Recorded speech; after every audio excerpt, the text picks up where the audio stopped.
Doctor ഇഗറിന്റെ പ്രത്യേകത, അദ്ദേഹത്തിന്റെ hospital സാധാ ഹോസ്പിറ്റലല്ല.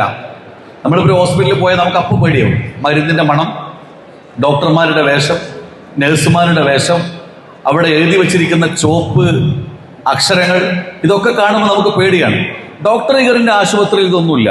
ഗാർഡൻ ഉണ്ട്, പ്ലേ ഗ്രൗണ്ട് ഉണ്ട്, കോൺവേഴ്സ് ചെയ്യാനുള്ള സ്ഥലമുണ്ട്, വൈകുന്നേരം നടക്കാൻ സ്ഥലമുണ്ട്, പൂന്തോട്ടമുണ്ട്. അതിമനോഹരമാണ്. രോഗികൾക്ക് അവർ രോഗികളാണ് എന്ന ചിന്ത കൊടുക്കാത്ത രൂപത്തിലുള്ള ഒരു ആംബിയൻസ് ആണ്. അവിടെ വന്ന 2 രോഗികൾ, ഒരാൾ ചിത്രം വരയ്ക്കുന്ന ആളാണ്, ഒരാൾ പാട്ടുപാടുന്ന ആളാണ്. ഈ 2 പേരും അവിടെ നിന്ന് രോഗമുക്തമായി അവര് ഒരു വിവാഹ ജീവിതത്തിലേക്കും ഒരു പ്രണയ ജീവിതത്തിലേക്കും കടന്നു പോകുന്ന അതിമനോഹരമായ അനുഭവമാണ് വെറോണിക്ക ഡിസൈഡ്സ് ടു ഡൈ.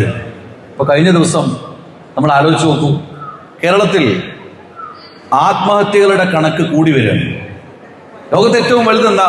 മനുഷ്യന്റെ വേദനയാണ്, മനുഷ്യന്റെ നിലനിൽപ്പാണ്, സർവൈവൽ ഓഫ് ഹ്യൂമൻസ്, മനുഷ്യൻ നിലനിൽക്കുക എന്നതാണ്.